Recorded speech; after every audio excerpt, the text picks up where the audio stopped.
Alright, guys, welcome to Traveler's Tips and Tales. My name is Michael. I'm Jacob. And I'm Ben. Alright, so we wanted to kind of start this podcast, and it's going to mostly be about Dungeons and Dragons. You guys want to share a little bit about what you guys view when you guys think of Dungeons and Dragons?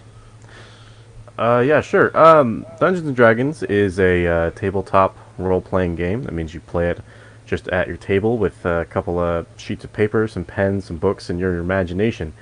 You get together with a bunch of friends, and you enjoy the role-playing aesthetic of a fantasy-esque setting, or a steampunk setting, or a sci-fi setting, depending on what you want to do with it.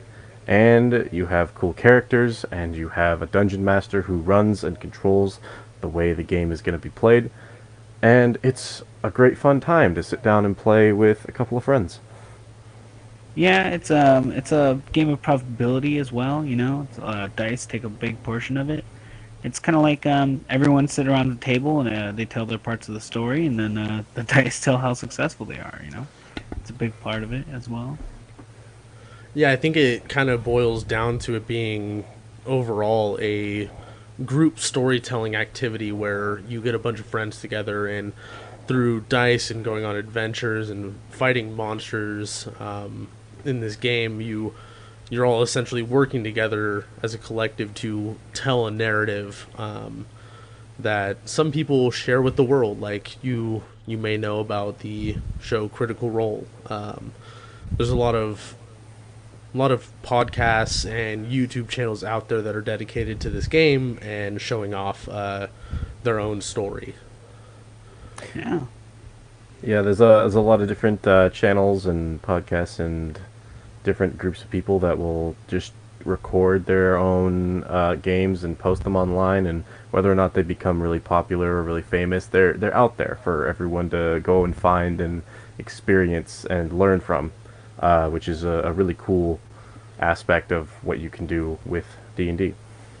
Yeah, I really do like that aspect. It's like, to your own heart's content. If you like to just consume a lot of, you know, um, content, and if you just enjoy, watching the game, you can watch. There's so many different types of personalities that are into D&D. It's not just, nerds and geeks as how it was back in the past, but now, you know, everybody plays D&D. There's jocks, there's nerds, there's prep people, all types of cliques that are all interested in what I believe is a really great game.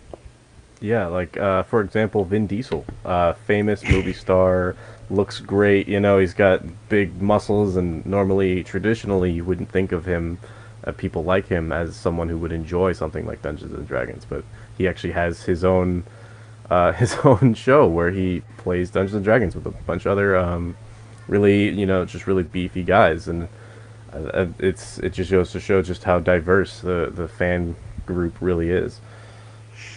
Yeah, there's even people. One of the other big names out there is Joe Manganiello. He's not quite as big as Vin Diesel. He's just another person who's out there who's also kind of in the Hollywood spotlight. And then you also have people like the guy who played Shaggy in some of the original Scooby-Doo, Matthew Lillard. Matthew Lillard, yeah. He actually runs a website that is partnered with Wizards of the Coast, which is the company that owns Dungeons and Dragons, and he actually sells a lot of stuff like that as well, where he sells package deals on different adventures that are run in D&D. And it's honestly just a really fun game to play. It was made in the 80s by Gary Gygax, and it's just taken off ever since. You see it all the place in just different media outlets. Usually in movies, though, you'll see it kind of being made fun of as, all these wimpy little nerds playing in their mom's basement. But it's really evolved since then, at least from what I've seen. Yeah, not to interrupt you or correct you, but is actually created by in 1974, so it actually goes a few years back before it became popular. It was first released in 1974 and it was designed by Gary Gygax, who created a lot of the lore and stories, and it was also created by a guy named Dave Arneson, who I think doesn't get as much credit as maybe he deserves. So just wanted to go ahead and shout him out as well. Yeah, definitely. And I mean, if we get any information wrong, I know we try to do our research here, but I mean, I made a mistake. Ben was able to correct me there. If you guys ever are listening and hear a mistake, feel free to let us know. We'll happily correct ourselves on the next episode to try and make sure that we're getting our information right and getting information to you guys in the correct manner. Oh yeah, absolutely. It's sure, yeah. the accuracy is important, just so that we don't lose any information. Then we don't spread any false information or anything like that. Yeah, definitely. Of course, yeah. So now that we've kind of gotten that little bit out of the way, why don't we go ahead and tell them a little bit about who we are and what we really know about Dungeons and Dragons in our own lives. Jacob, if you want to go ahead and get us started. Yeah, I started playing Dungeons and Dragons just a couple years ago myself. I was interested in it before I started playing. I was introduced to it by a very well-known streaming. It's called Critical Role, and yeah, I just got started playing with it with these guys actually just about 2 years ago. Yeah, I'm mostly a player. I dabble in DMing. It's not my my most joyous. I stress out too much about it personally, but yeah, I'm mostly a player.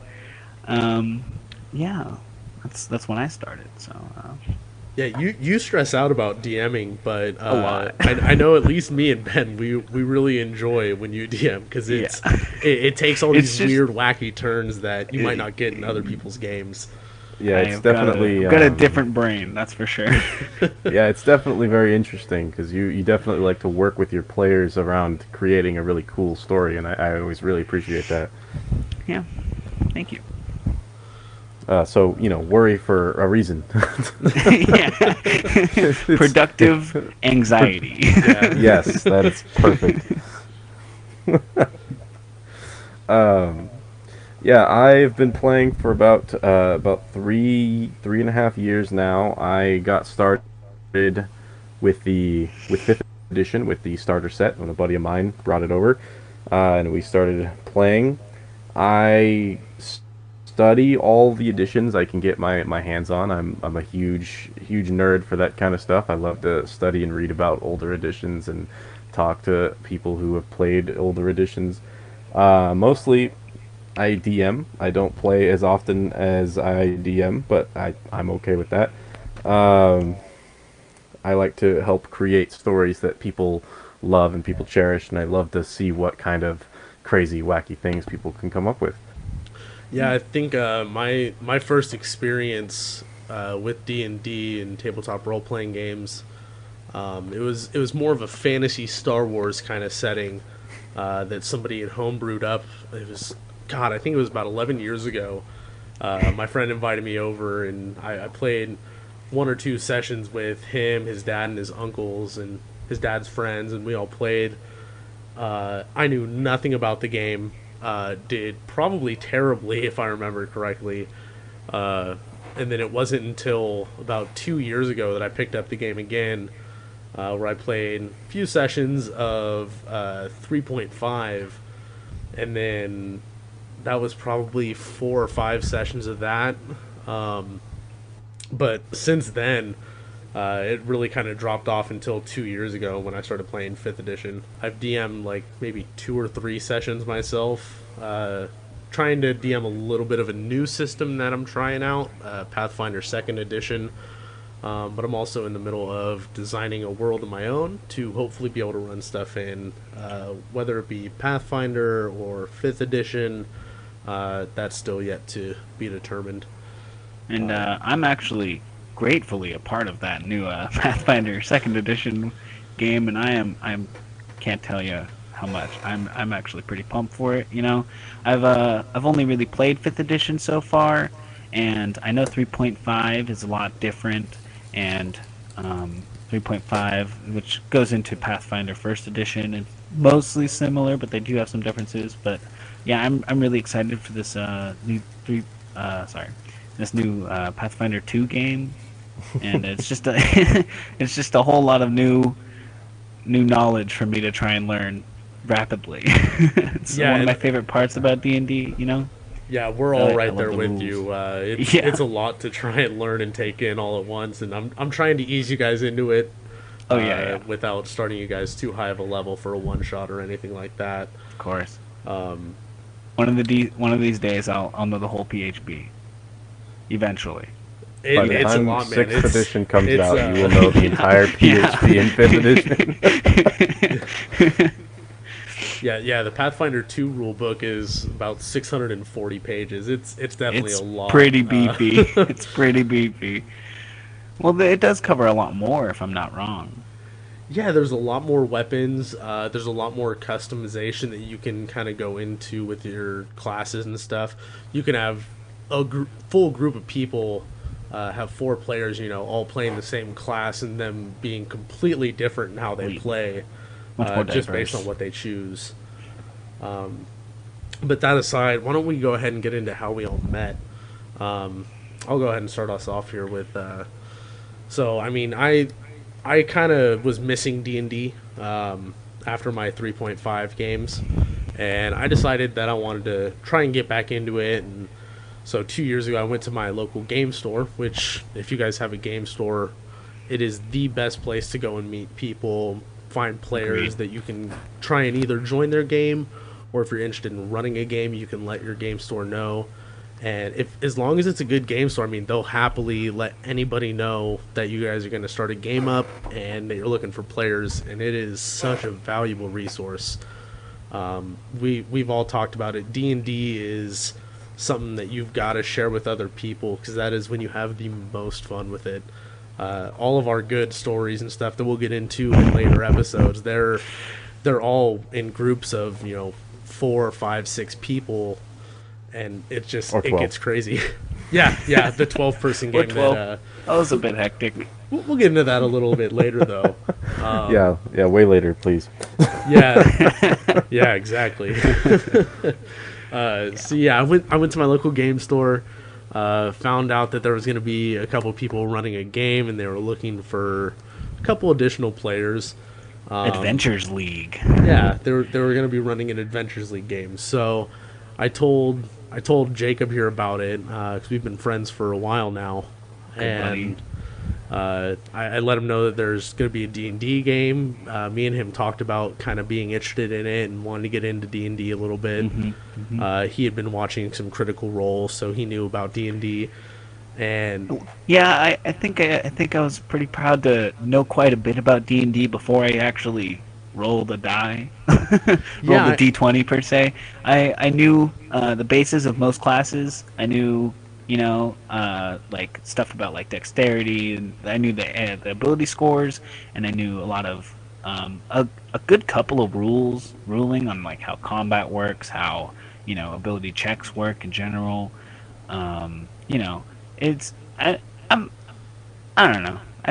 It's a lot of the number crunching and what makes the values what they are in the character building process. That's a lot of what my first day was, I feel like. But yeah, so I started playing D&D 2 years ago. My good buddy, my hookup, Michael, he told me about this guy over at our local game store, who just so happened to be...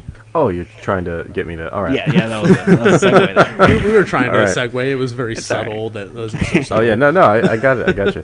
I was... A while back, I got into D&D. I'd been playing D&D for about a year at that point, but I was just playing with me and a couple of my friends. For the most part, just 2 of them. So it was me DMing for 2 people, and it was a lot of fun, but the more people, the merrier, is what I used to think back then. So learned quickly that was a mistake. Well, there's a happy medium there. When you hit 12, quite a bit. Yeah, so I went down to my local game store and I let the owner know. I said, "Hey, I'm looking to run a game. Go ahead and put it down as Adventures League because I was at the time an Adventures League DM. Although I was planning on running a little bit of my own stuff in there as well.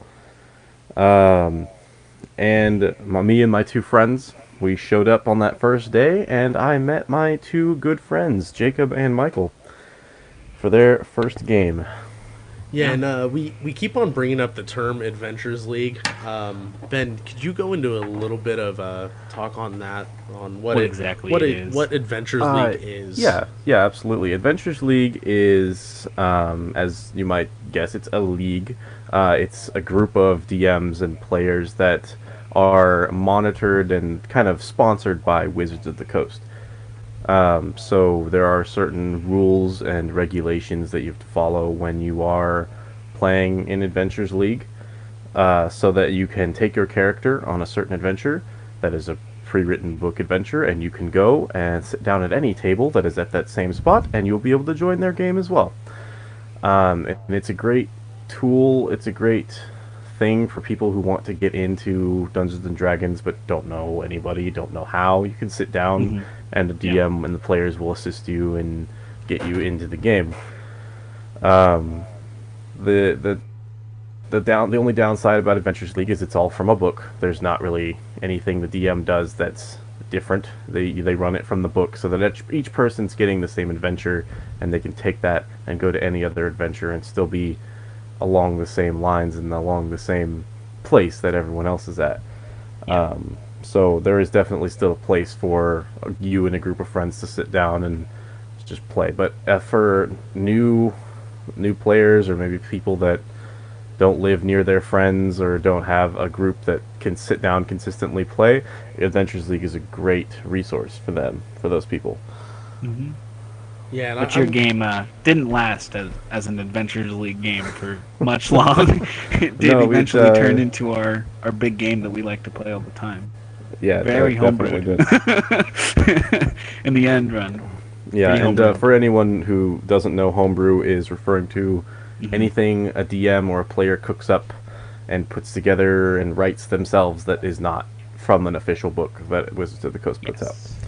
Yeah, I mentioned earlier that I'm building a world, and Ben actually has a world that we've been playing in, and just playing in those worlds that we've created, that itself is homebrew. Yes. Just because it's not from a source book. And even then, I feel like, wow, man, how many different campaigns do we have just in the world at this point? Is it like 4, 5, maybe?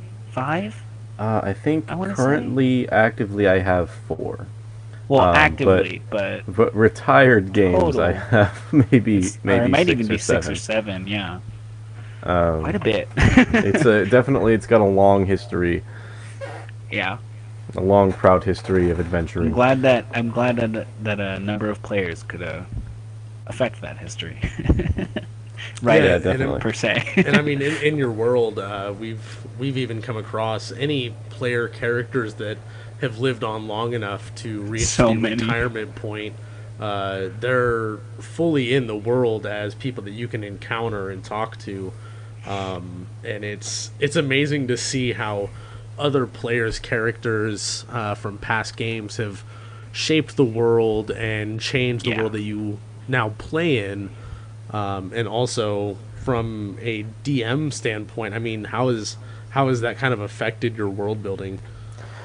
So it definitely makes it an interesting thing. Whereas right now, where you're at, I know you, Michael, you asked us to create something that you could implement into your world, which is a very cool idea. But for most people, when they sit down and they want to make something cool, they do all the writing, they do all the planning, and they create it just from them.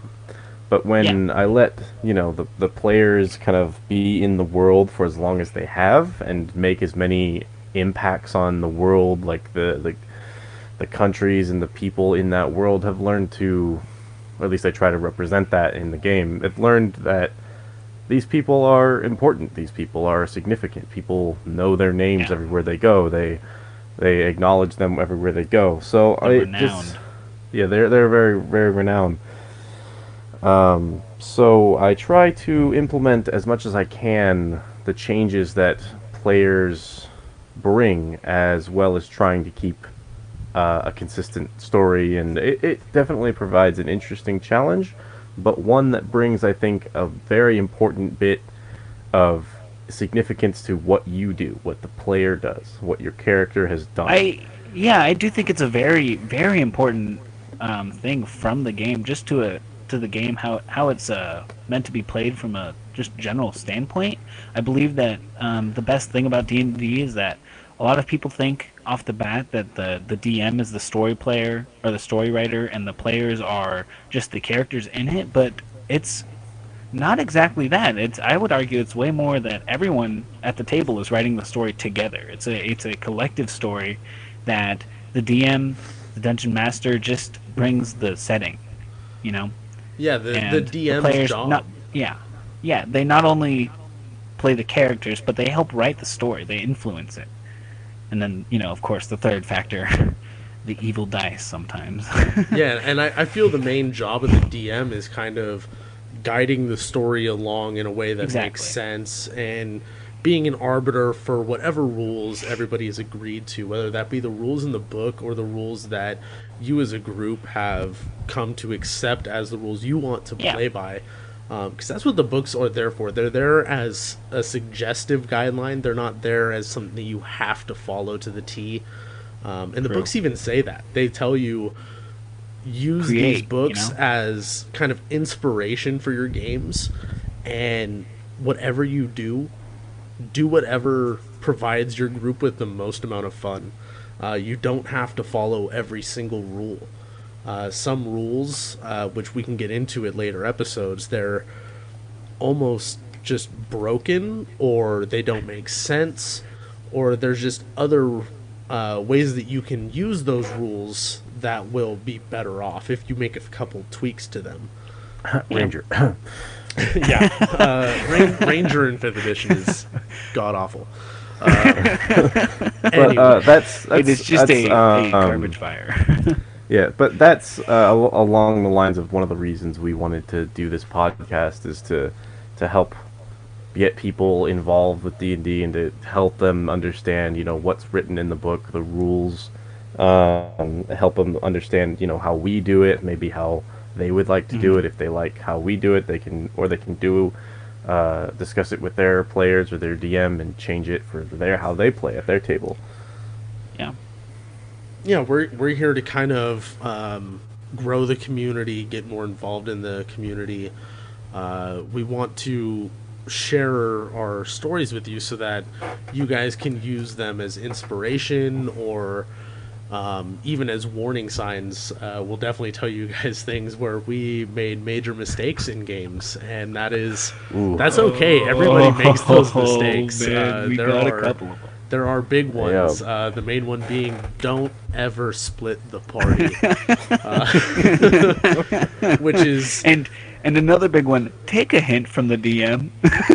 Yeah, it's The DM gives you a look, use it. yeah, sometimes, man, as a DM and being, a DM this consistently, you learn some things. You learn sometimes things go wrong, and maybe you don't respond the way that people would like, or maybe they don't respond the way that people think you should, and sometimes it feels like a mistake, and it's okay to acknowledge that and to learn from it and to help other people learn, what other people have made mistakes, and it's okay to make mistakes. Yeah, if a They will DM definitely- asks you what you're going to do and you explain it, and they give you a look and say, "Are you sure that you want to do this?" Rethink your decision, because that's how we've seen many players die.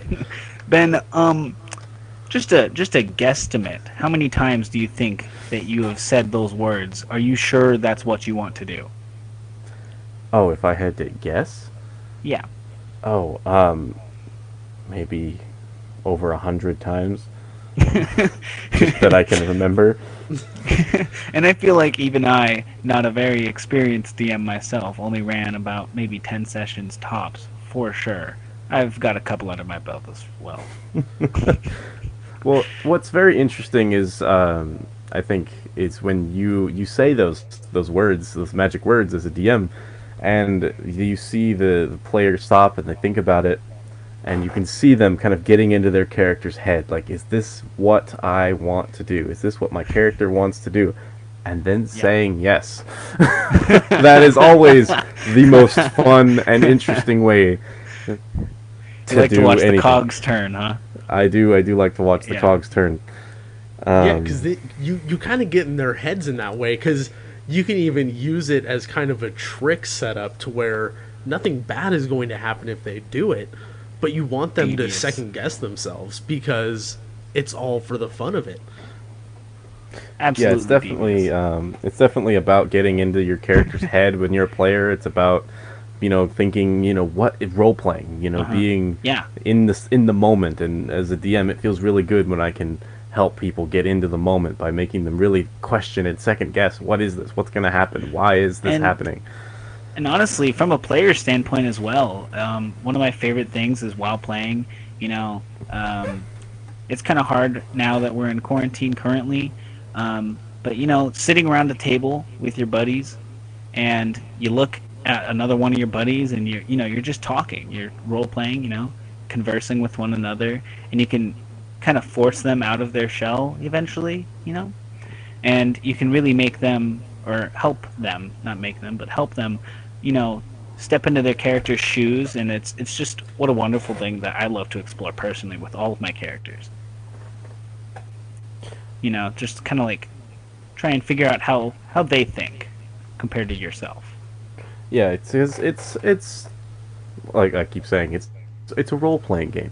It's to step into the role of someone else, of another character that you've put a lot of time and thought into, and it's a fun way to escape from maybe the monotony or maybe the just the stress of everyday life of working and everything else that might be going on in your life. It's fun to escape a little bit and to be with your friends and be in character, to feel like you are free to do anything that you want or can possibly imagine. Yeah. Yeah, because I mean, at the end of the day, D&D is all about having fun. The players are there to have fun. The DM is there to have fun. It shouldn't be a chore for the DM to sit down at a table and run a game. It shouldn't be a chore for players to remember to get to the game on time and be ready to play and be in that mindset of their character prepared before the session officially starts. It should be something that everybody enjoys to do and looks forward to doing every time you're getting ready for that session. Sessions can be weekly, they can be bi-weekly, they can be once a month, but no matter what, as long as you are prepared for that session and in the mindset of your character or prepared as a DM, well, as much as you can be, then you're there to have fun. So just roll with it and make the best out of every situation you encounter. That's really the best advice I have for new Dungeons and Dragons players, is just make it fun. And especially pay attention to that maybe possibly new dungeon masters coming from someone who doesn't particularly enjoy it, but is forced to do it by my friends because they enjoy it so much. The at the end of the day, when you're sitting there, just accept the fact that there's no way, not a single possible way, that you are prepared for whatever your hooligan friends are going to throw at you today. And, just whatever, you got to roll with the punches and just but help everyone else at the table have fun, Yeah, it's everyone's here to have a good time. Yeah, it's definitely never a bad thing for you to not be prepared necessarily for every outcome, because at the end of the day, there are just more of them than there are you. Yeah, they definitely will outnumber think you. of things that you could never possibly imagine, and that's That's the okay. best part of it. Yeah, that's the Yeah, best part. Yeah, I remember times where we're running a game in Ben's campaign, and Ben's got this whole quest lined up for us. The whole start to the quest is already set. We just need to basically accept the quest, and all of our characters said, no, we're going to go do this. we literally found a side quest. We were like, we'll find something else, and we just walked away from like the main guy who was giving us the quests. We just started walking around the streets looking for a hooligan to avenge.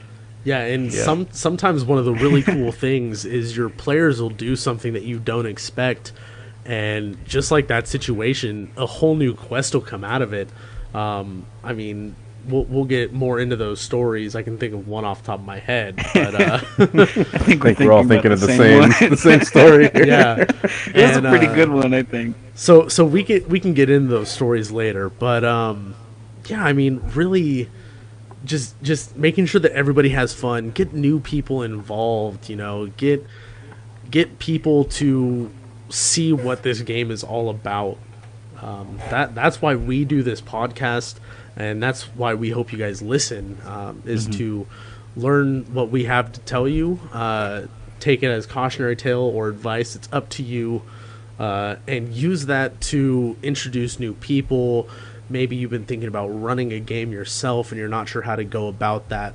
We'll get into that stuff more later on. And I mean, it's all stuff that we hope to be able to kind of teach you at least a little bit about. Yeah, and we are here to talk about, you know, Dungeons and Dragons, but Dungeons and Dragons isn't the only tabletop game out there. There's a whole, maybe hundreds of different games. So if you are listening to us and you think, you know, that sounds really cool, but maybe I don't want it to be in a fantasy setting, or maybe I don't want it to have magic, or maybe I want it to be, you know, futuristic or sci-fi, or even like a superhero game, there are different tabletop games out there that we encourage you to go find and go experience. And this is just a place for us to share with you our experiences as players and as DMs and just as people who enjoy those kind of games. Yeah, and hopefully we can be able to try and help everyone learn the game, DMs and dungeon masters or game masters, according to other, you know, games, because not every role-playing game is the dungeon-esque type. But as well, the players and, you know, everyone involved. We also think that we got a couple of good stories, at least a couple, that we that we think are worthy of perhaps the infinity void of the internet to have. And, you know, it's just trying to kind of grow the community of the Dungeons and Dragons community, because it's just a really great place, you know? Yeah, nice comfort corner.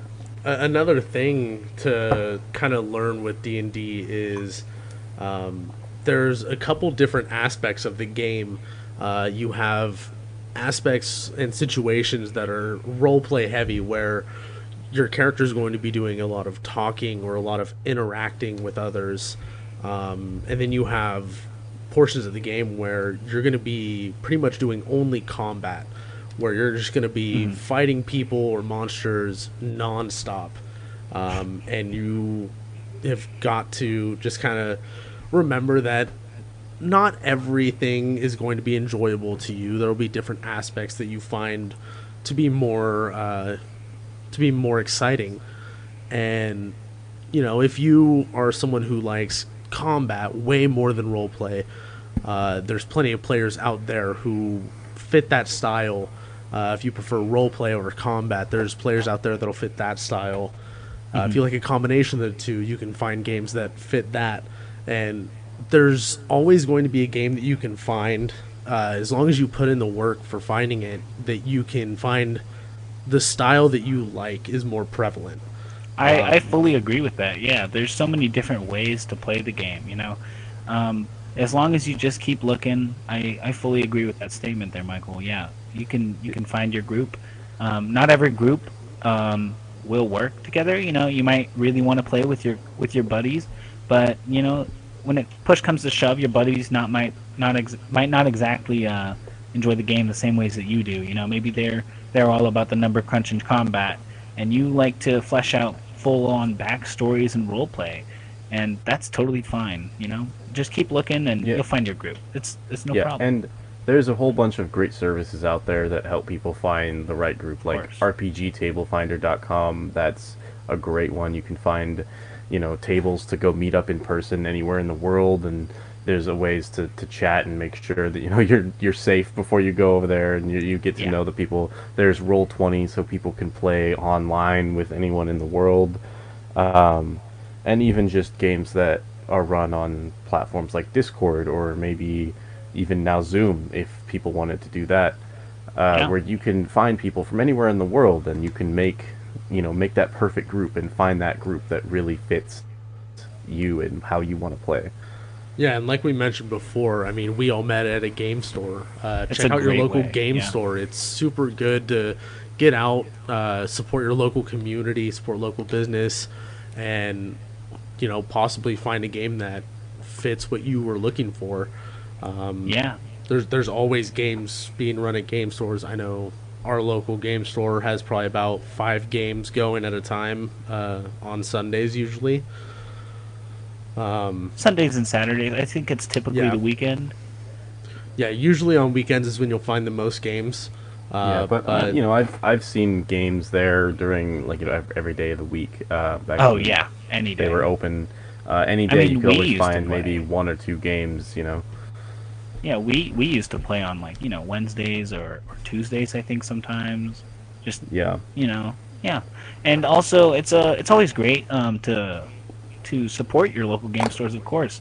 They are typically self-owned, so I recommend that once you are in a stable enough financial situation to be able to purchase rule books, or maybe supplement books, or dungeon master guides even, or monster manuals, I would always recommend to try and get it from your local game store, because yeah, keep them around. Yeah, all you really need to start is just a player's handbook. The DM can kind of use the rules that are in the player's handbook. DMs should get the Dungeon Master's Guide and even the Monster Manual, just because it'll help out so much. And of course, if It's you're trying to budget a bit, you can always look on. There's plenty of websites, and honestly, if you just Google stat blocks, stat blocks are more of a. It's kind of like a. It's just a page where it describes a certain creature or person type, so like a soldier or a bear maybe, or a certain monster. It could be like a minotaur or some sorts, or anything, and it'll give their stats, their statistics. So yeah, you can also how they you can also attack check and out whatnot. the website D&D Beyond. They have such Yeah, great D&D Beyond. resources. Very good one, yeah. We're not sponsored by them. Maybe in the future. D&D Beyond. Hope you're listening. Yeah, actually, Yeah. Go and, I would just like contact to. us. I would just like to say that as of now, we are not sponsored by any of the websites we've mentioned. Yes. We're just out here trying to provide you guys with the most useful resources that we know of. Some stuff that can help you guys get in it and just kind of get started as soon as you want. What are your guys' favorite aspect of the game? I know we touched on that a little bit ago. Is it Well- roleplay? Is it combat? Is it a mixture? I personally am kind of a numbers guy, just to the core. I do like trying to roll the big numbers on the dice typically, but I do really appreciate roleplay. It is one of my I love it so much. There's nothing better than just getting to sit around and be another person for a little bit. Sometimes it feels like it's just I just feel like it's such a comforting ability to just be able to do that, and it's one of my favorite reasons to play. Yeah, I Enter a safe definitely space. agree. It feels really good to roll that high die sometimes. Maybe not from the DM side, because I don't want to hurt. I don't want to end your character before. Believe it it or has a chance, not. but, the my the favorite. game's not supposed to be DM verse players. It's everybody kind of having Yes, fun it's together. it's a yeah. Everyone's in Yeah. it together. Yeah, so my favorite aspect of the game is definitely the role play. I like to write very ornate, very intricate character backstories. I like to work with my DM or my players on creating this really cool, in-depth thing. I really love lore. So I love reading the things that were written on by different authors over the years, whether they be in official books or in Kobold Press or in Dungeon Magazine or anything like that. I love building lore. I love creating the world and the stories and the history of the world you guys will play in, or or the character that I will be playing, or anything like that. That is my favorite aspect. Yeah, I know personally, I like a pretty good mixture of combat and roleplay. I've been lucky enough, with Ben DMing, his style of DMing is typically about, at least from what I've observed, like maybe 70% roleplay, 30% combat. It's definitely Typically, necessary. The combat. yeah, combat can definitely help drive the story along a little bit, and Yeah. I could definitely do with a little more combat. But even now, I mean, I'm pretty happy with the balance that we have. course. And nothing beats kind of getting really invested in a character that you've developed this idea, and you want to try and make that idea come to life in the game. Some people Yeah. some people make their characters a specific build, and that's not really necessary a character. You got to give them life. You got to give them little flaws or little things that make them unique when it comes to their personality, and that's what really creates a good character, is when you guys can see that come out and come to life and see Don't how get that me wrong, interacts. At the same yeah. time, people who create character builds, there are tables that, like the really combat oriented ones, where that's all they do, and that's what they really love. They love picking apart the numbers, and That's totally and that fair, is yeah. there's nothing wrong with that. There's nothing bad about that. It's just, maybe a different style. Yeah, don't get me wrong. I fully love doing that. There's nothing I like more than trying to break the game. One of my favorite parts about D&D is having Ben, the DM, look at me and go, "Why? Why'd you do that?" Which you has managed a good few amount of times. I've got a couple of those under my belt, I'd like to admit. But yeah, it's I can definitely see the glory in the wanting that, because it's fun. You get to try and do things that have synergy with other rules and other features in the game. You're trying to, whether you're trying to figure out what race goes along with this class really well that you like, and how you want to build your character like that. And I love trying to incorporate that into the roleplay aspect of the game. How does this player compare to other of its kind of race, or maybe other people in the same line of business? I love doing that. Yeah, So and much fun to I've me. definitely created some characters based off of a build that I find online through a YouTube video. I'm actually working on one right now in one of our games, but I think it adds a little bit extra when you make them unique personality-wise. You can use whatever build you want, but trying to find a personality for that character that you're playing, and how he kind of interacts with his party members, or just the world around him. And I think that's something that I enjoy so much about D&D, is kind of creating this new world that you're playing in and seeing what happens.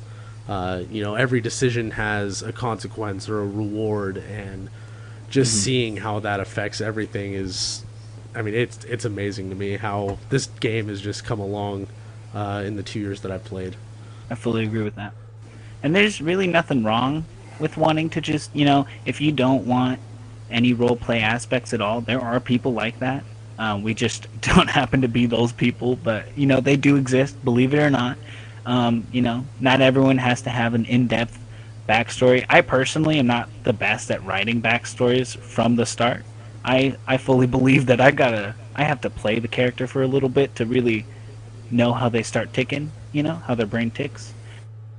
And there's really nothing wrong if you don't want to do stuff like that, where you just have a generic kind of guy who just wants to hit stuff hard. That's totally fair. Yeah, I'm truly terrible at writing backstories. It's not until I've worked with the DM a lot and have them ask Yeah. me a lot of questions, that's when I can really start to get the ideas that I flesh out. And Yeah. I made a backstory for a character that I made recently that I went back and reread it after sending it to the DM, and it made zero sense. There was no logistical way that it should have been a thing, and so while working with the DM, I was able to kind of revise that and find a way to make it make a little more sense and still provide the same general idea that I had. And that's one of the most valuable things, is being comfortable enough to kind of work with your DM on your character creation. Yeah. Yeah, and that goes both ways as well. Like, DMs sometimes will have this very ornate, very planned out plot, or a very well built world, and they have very specific lore that they like to use. For example, maybe one of the supplement books they just don't like. They don't want to use it because it came out after they wrote all of their lore, or maybe they just don't like what's in it, and a player really wants to use, I really want to use this race, I really use this class, I really want to use this background. And sometimes it's okay to work with your DM to maybe work it in, or sometimes the DM might say it just doesn't fit. Maybe save it for another game, or save that idea for another time when it will make more sense. And I think that's really important for the give and take between DM and player. Sometimes that's really important to have. Yeah, I fully agree with that statement, because that's kind of me. In my game, all of my players kind of were a little upset with me because I made a rule that I only wanted to keep it just to the player's handbook only, no supplement books, just because I wanted to personally be able to, I'm not quite in the financial ability to buy all the supplement books, and I wanted to be able to look up any rule in question in a book. I don't have to use my phone, and it's just, I have a very much more a better understanding of the player's handbook, much more than most of the supplement books, and there's nothing wrong with that. Your players should be able to, just take that, it's fine, and it happens. It's not that big of a deal. You can always save your character for another day. Someone will want to play with him. Especially when you're first starting out. There's nothing wrong with wanting to stick with just the player's handbook. There's already so much information in there that you can use, and there's so many different options that you can use to make a character and really develop a backstory and come up with all these great ideas for your character. And a lot of people, they kind of get overwhelmed when they have all their players coming up to them saying, hey, I found this really cool homebrew race or homebrew class online. Do you mind if I use it? And especially when you're first starting out, you might not know how the game works well enough to know whether that class or race or whatever they're bringing up to you is something that is balanced and will work in game in the way that it should. There's a lot of overpowered stuff online, so I would definitely recommend, if you are trying to bring something in that is homebrew, please run it through with your DM. Make sure that he has a link to it so that he can look it up at any point in time while you're playing or while you're not playing.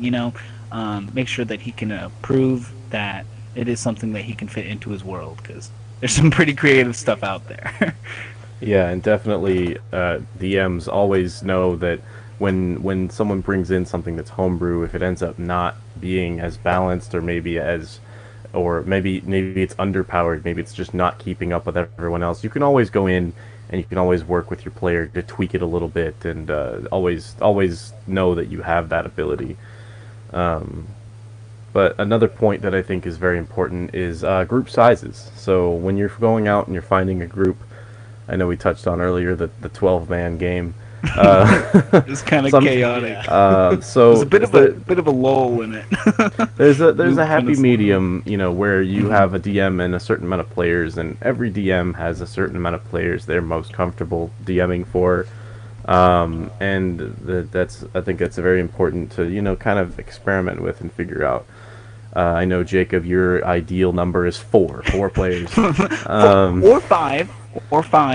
Five is pushing but still all right, good. All right, okay, so 5. Whereas I believe that I like to think that I like to think I am comfortable enough running a game for maybe 2 people as I am running a game for I'll say 11. I won't say 12. I'll say 11 people. Yeah, yeah. 12, So close. 12 was a little bit So crazy. close. 12 was a little bit much. The turns took so long. Yeah, so one of the bad things about having too few players is you run out of things to do a lot.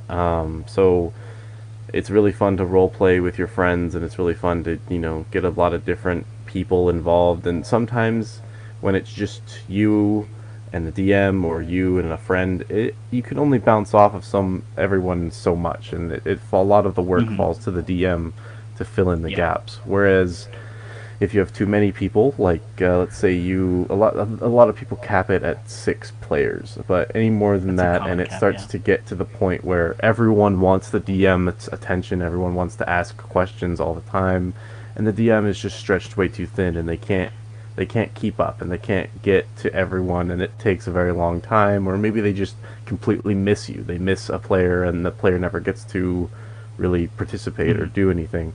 And that's something else that you should be aware of. Where is your happy medium? Where is everyone comfortable with numbers-wise? Yeah, I'd say if you have more than 8 or 9 players, a good thing to suggest is if anybody else wants to run a game, you can even divide it into 2 groups.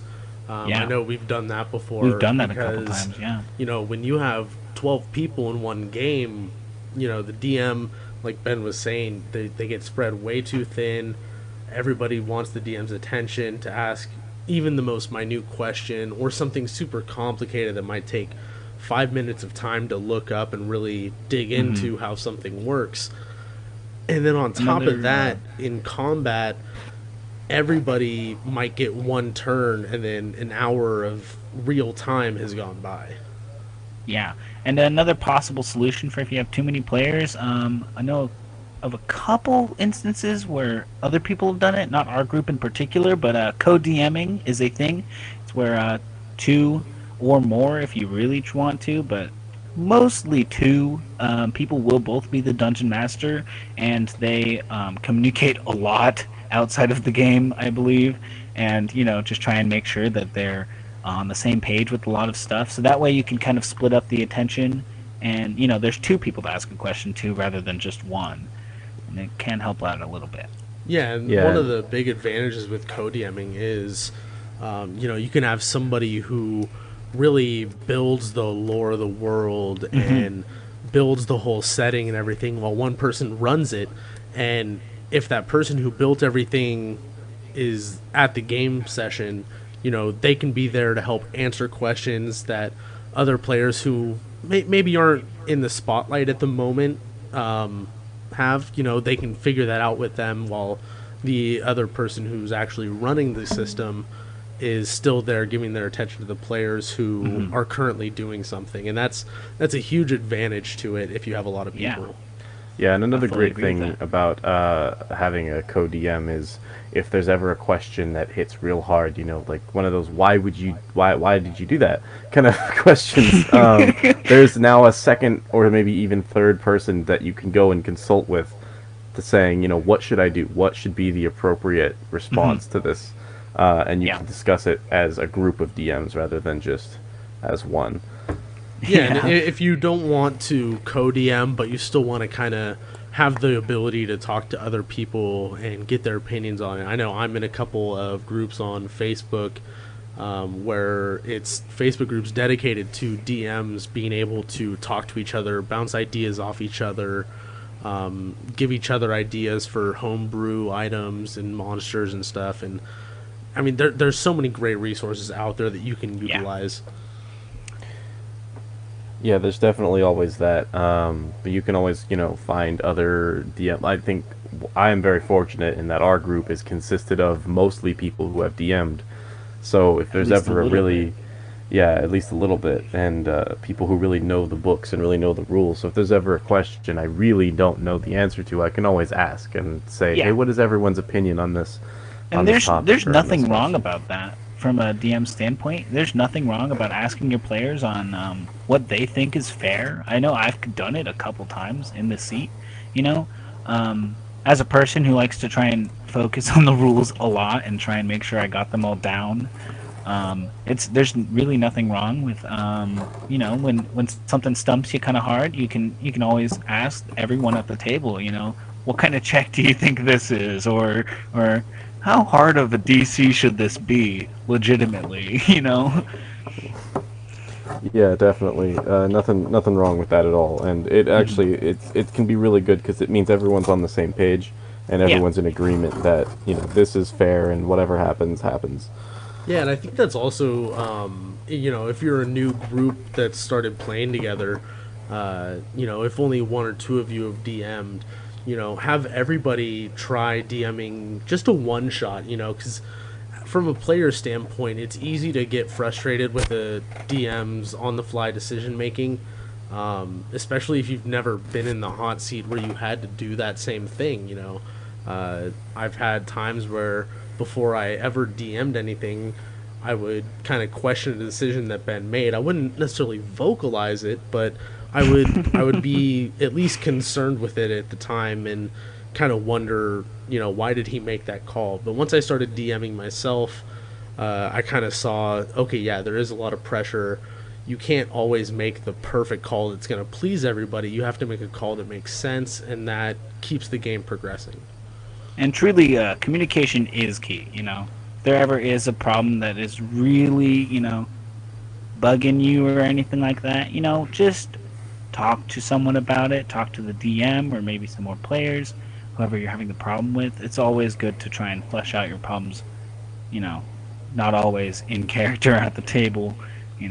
Outside of game. It's keep Yeah, healthy relationships. there's definitely been a couple times where things that happened in game have affected people out of game, and people that have issues out of game have brought those to the table and have caused problems, and it's definitely been an issue for everyone because it affects everyone at that point. Hmm. And it's always healthy to just remember, we're here to have fun. We're here to the same guy Yeah. that you have problems with outside the game. He is here to escape just the same way you are. This is not the time to be worrying about like different things like problems you might have brought with you. It's the time to just relax and everyone has a great time. Yeah, and with that, I mean, you got to make sure that if you're the one DMing, you gotta talk to your players, make sure that they know what kind of game you're going to be running, make sure everybody's comfortable with the set of themes that you're going to be going with.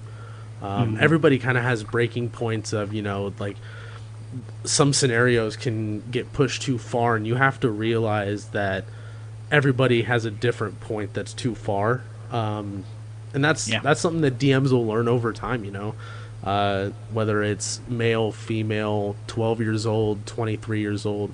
Everybody kind of has different things that they just do not want to go into, especially in Yeah. this kind of game where you're trying to escape your everyday life.